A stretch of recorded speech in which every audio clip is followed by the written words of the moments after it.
Hi, welcome. My name is San, and my goal is to bring useful information to you so you can have the best health outcomes possible. So let's get started.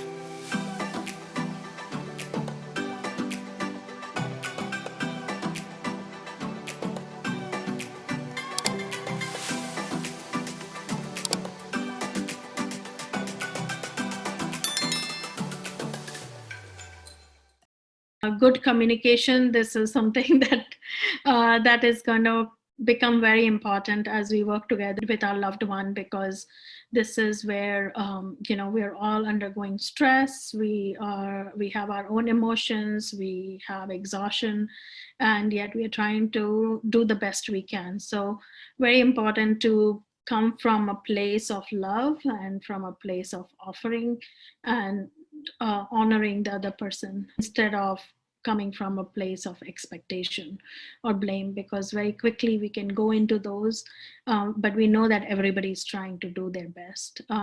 So consciously thinking about communication, consciously thinking about gratitude, consciously thinking about the clarity you need in the plan and roles and responsibilities will help you in being able to stay together as a team of the patient and the caregiver or the group of caregivers, so that we can get through this most effective. Some things that I have learned here, because I see many challenges. There are families that work well together.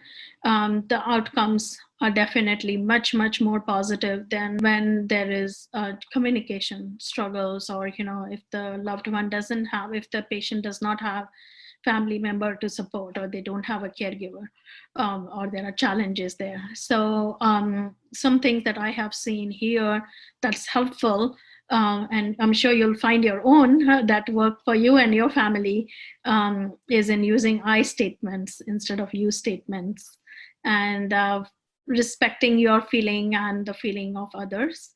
One specific technique that I use, and that I recommend people to use, is to measure your energy in spoonfuls. So saying, okay, I have 2 spoons of energy, so I can do only so much. Or I have 4 spoons of energy today, or I have half spoon of energy. I barely have energy to go shower. So if we know how much energy each person has, then we can determine this is the level of things that we can get through today, and how we can delegate the rest of the services, rest of the things. Maybe that needs to get pushed back to another day, or maybe we need to get takeout meal today because we are all so tired.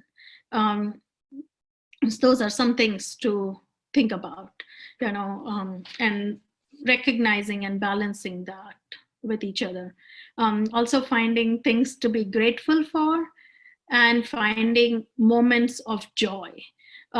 That's one thing that I've found really helpful, is if we can focus on finding some activities that give us joy, and having those common activities with each other as caregivers, or with the patient, or even going out and having something that brings you joy, that brings you happiness or brings you peace, and incorporating that even for a few minutes every day is going to be very helpful in this long journey as a caregiver. So make sure you figure that out and have that time with each other, that is positive, that is joyful, that brings you peace. It's very intimate, what we are doing with our caregivers. It's a lot of love, a lot of affection, and I think it's a lot of gratitude in being there, holding that space for each other and holding each other's life in our hands. Thank you for watching. If you would like to know about more content along these lines, then hit the subscribe button and the notification bell, so you'll be informed when we create more. If you like this video or you have some thoughts to share, then please comment and hit the like button. And you can always reach us on our platform and the different sites which I've put in the description below. Thank you, and my best wishes to you on your healthcare journey.